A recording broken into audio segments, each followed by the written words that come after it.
Hola, nosotros somos el equipo número 3, el cual está conformado por Cárdenas Ortega, Ana Lucía, Aro Ibarra, César Daniel, Rey Robles Fátima y Ceseña Aguilar, Elsie Polet. El proyecto que nosotros llevamos a cabo fue el de síntesis de etanol por fermentación.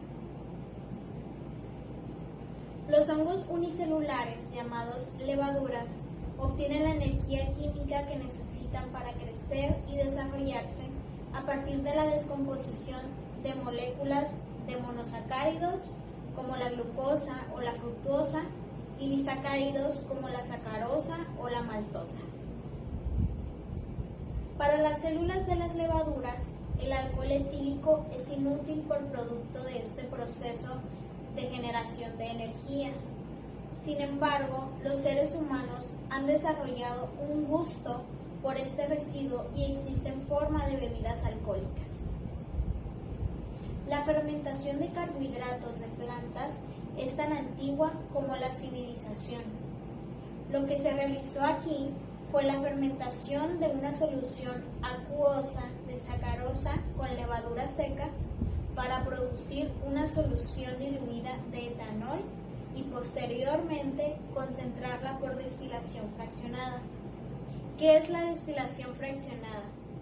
Es un proceso físico que se utiliza en química para separar mezclas, generalmente homogéneas, mediante el calor, en donde hay un amplio intercambio calorífico y másico entre vapores y líquidos. Esta técnica es utilizada para separar soluciones de sustancias que tienen un punto de ebullición distinto, pero muy cercano. El dióxido de carbono liberado en la fermentación excluye el aire. Entonces, retomando un poco lo anterior, el objetivo de nuestro proyecto es fermentar una solución acuosa de sacarosa con levadura seca para producir una solución diluida de etanol y concentrarla por destilación fraccionada.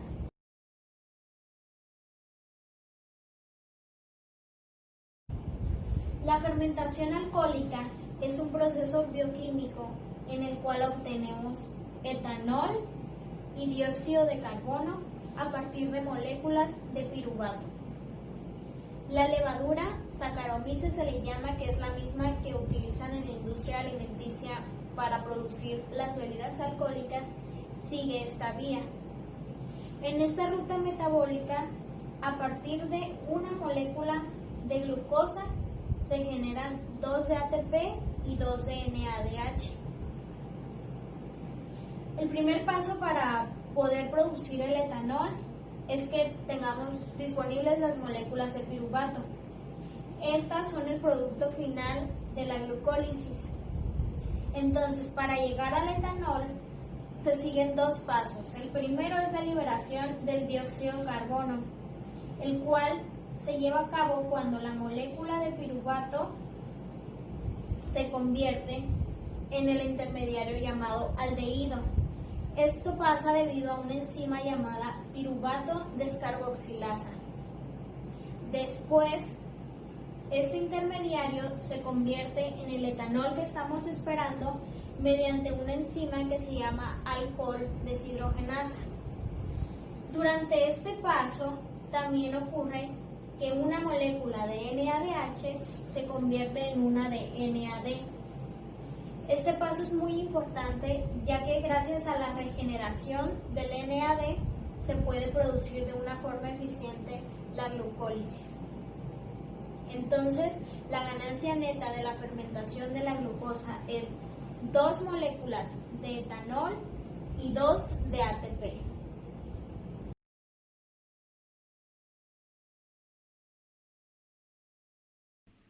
Los materiales y equipos que utilizamos para la elaboración de nuestro proyecto fueron los siguientes: un matraz Erlenmeyer de 50 mililitros, un matraz volumétrico de 50 mililitros, un matraz de fondo redondo de 25 mililitros, pipetas volumétricas de 1, 2, 5 y 10 mililitros, un quick fit, un agitador y una espátula, un vial de almacenamiento, y aparte de esto, un globo para sellar el cuello del matraz.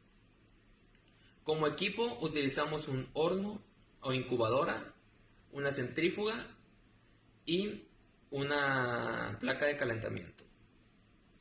Los reactivos y productos fueron los siguientes: 0.0125 gramos de fosfato de potasio, 0.0125 gramos de fosfato de calcio y sulfato de magnesio, 0.6 gramos de tartrato de amonio, esto para la elaboración de 50 mililitros de sales de Pasteur, en la que utilizamos 1.5 mililitros. Aparte de esto, 0.15 gramos de levadura seca, 1.715 de sacarosa y como producto etanol y agua.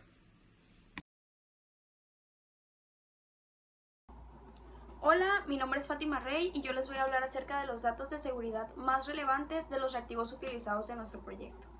Primeramente tenemos el fosfato de potasio. En cuestiones de salud puede ser peligroso si está en contacto directo con los ojos o con la piel, ya que puede causar irritaciones.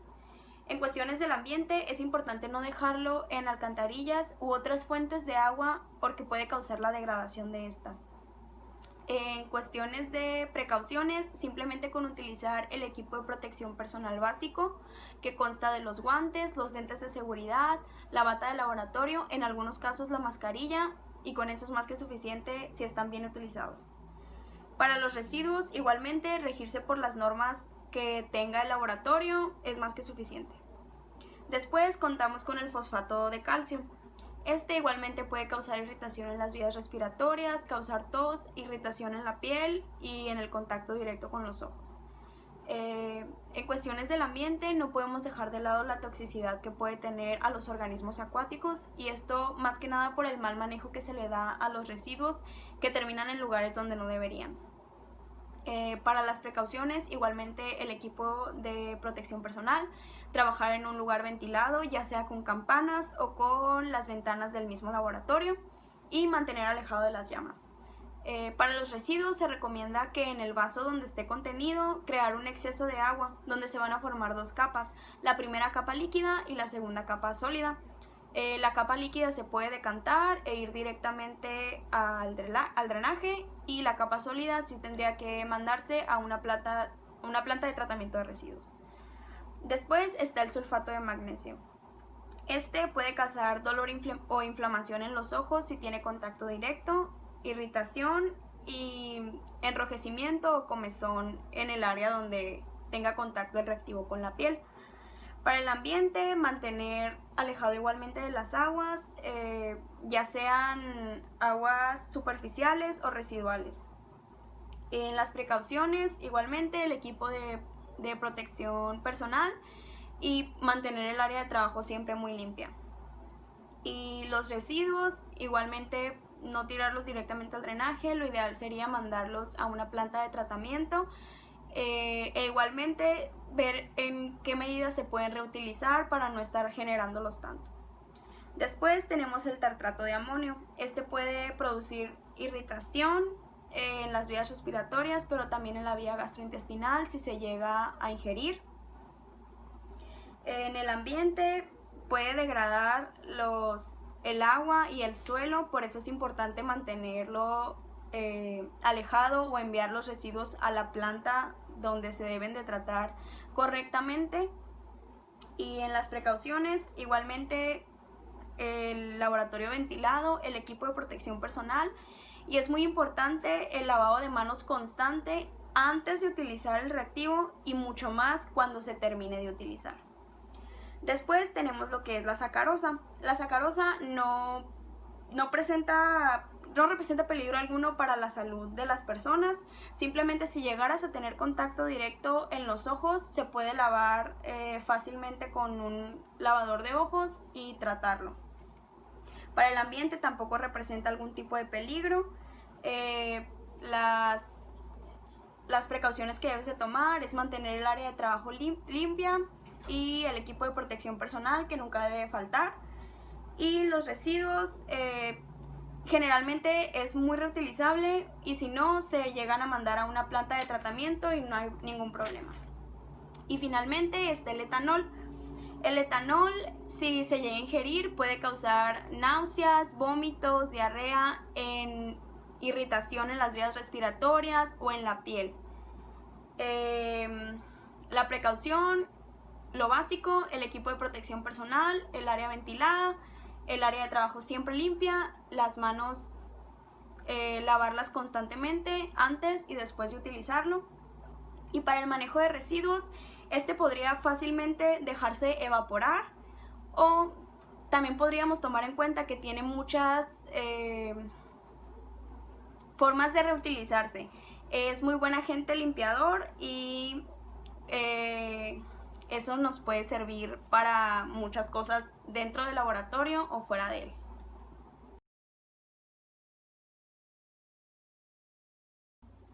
Las prácticas de laboratorio se dividieron en diferentes sesiones para optimizar el proceso del proyecto y así lograr una mayor eficacia. Primeramente estuvo la etapa de la fermentación. En un matraz de 50 mililitros se hizo una disolución de 5 milimol de sacarosa en 12 mililitros de agua destilada. Luego pasamos a formar lo que son las sales de Pasteur, que estas están conformadas por 1.25 gramos de fosfato de potasio, 0.125 gramos de fosfato de calcio, 0.125 gramos de sulfato de magnesio y 6 gramos de tartrato de amonio. De esta solución ya completa se tomaron 1.5 mililitros y se pasaron al matraz que ya teníamos anteriormente con la disolución de sacarosa. Después se le añaden 0.15 gramos de levadura seca, el matraz se agita continua y fuertemente y a este se le agrega un globo, el cuello del globo lo jalamos y lo insertamos en la boca del matraz, así quedando la parte exterior del globo por fuera y bien cubierta la boca. El matraz lo pasamos a una estufa de 30 a 35 grados centígrados por una semana completa. A continuación sigue la sesión de la separación. En esta sesión se van a transferir volúmenes iguales de la solución que anteriormente habíamos dejado en la estufa a dos tubos idénticos de centrifugación. Los tubos se centrifugan de 5 a 7 minutos y después se decanta el líquido sobrenadante a un matraz de fondo redondo de 25 mililitros, dejando los residuos atrás en los tubos. La siguiente etapa fue la purificación, en la que se ensambló un aparato de destilación fraccionada usando una columna apropiada para ello.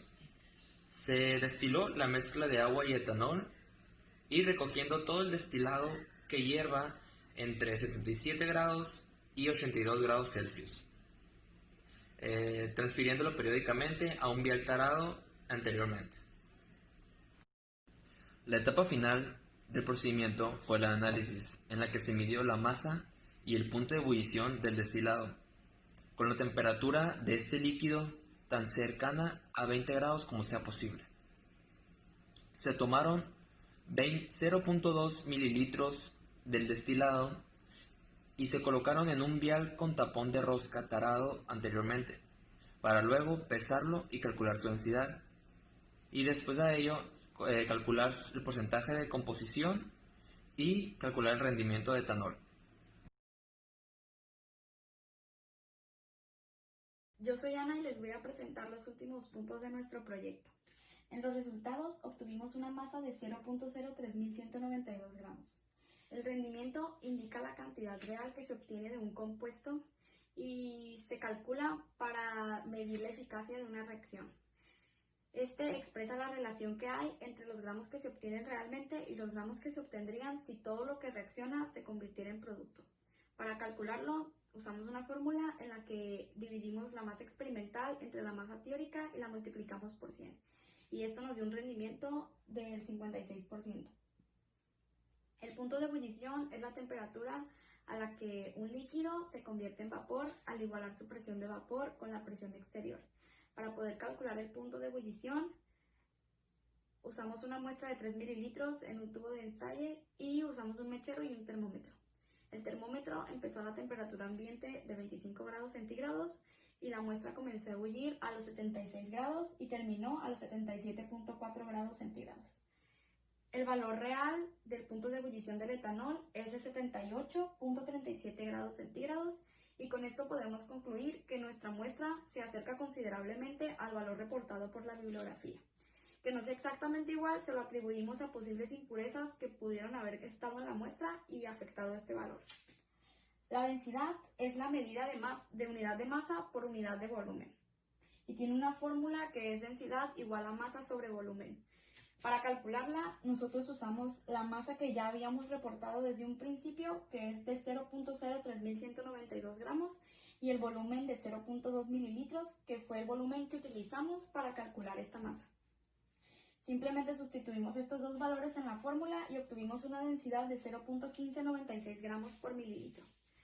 Con una regla de 3 pudimos calcular un porcentaje de error para el valor de la densidad.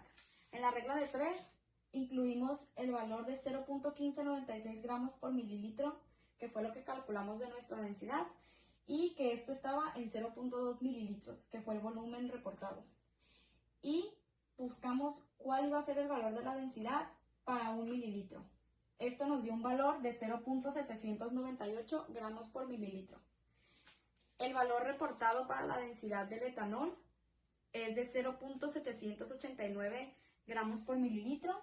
Y para calcular el porcentaje de error, simplemente restamos el valor experimental al teórico, dividimos entre el teórico y multiplicamos por 100. Y esto nos dio un porcentaje de error de 1.14%. Al conocer la fórmula química de un compuesto, podemos saber cuál es el porcentaje de masa que cada elemento que está en el compuesto contribuye a la masa total del compuesto. Entonces, nosotros sabemos que la fórmula química del etanol es C6H6O y con esto podemos calcular el porcentaje de composición.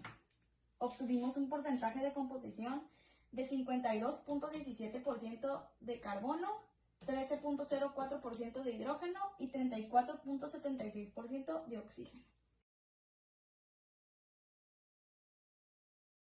Al final pudimos hacer observaciones que hicimos a lo largo de todo el proyecto, que fueron que entre la primera y la segunda sesión no podíamos dejar pasar más de 10 días porque el etanol que sintetizamos a partir de la fermentación podía convertirse en ácido acético si dejábamos pasar este lapso de tiempo.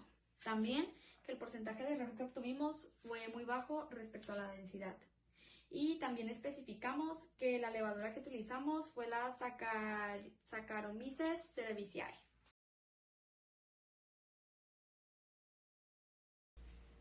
Al final de este proyecto se logró obtener un alcohol, en este caso etanol, a base de un azúcar por proceso de fermentación alcohólica. La transformación de la sacarosa en alcohol consta de una serie de procesos bioquímicos en la que de manera catabólica el producto final de la glucólisis es el piruvato o ácido pirúvico, que puede tomar dos vías, anaerobia o aerobia. En el proceso anaerobio las reacciones se desarrollan en ausencia de oxígeno, en este caso para producir etanol. La levadura fue utilizada para degradar los hidratos de carbono, para producir energía y al no poseer todas las etapas degradativas, contando solamente con la glucólisis y la degradación de piruvato, se obtiene la generación neta de 2 ATP y finalmente se produce alcohol en forma de etanol y el desprendimiento de dióxido de carbono. Los compuestos que genera se los utiliza para la elaboración de bebidas alcohólicas, como lo son el vino, la cerveza, la sidra, etc. Gracias.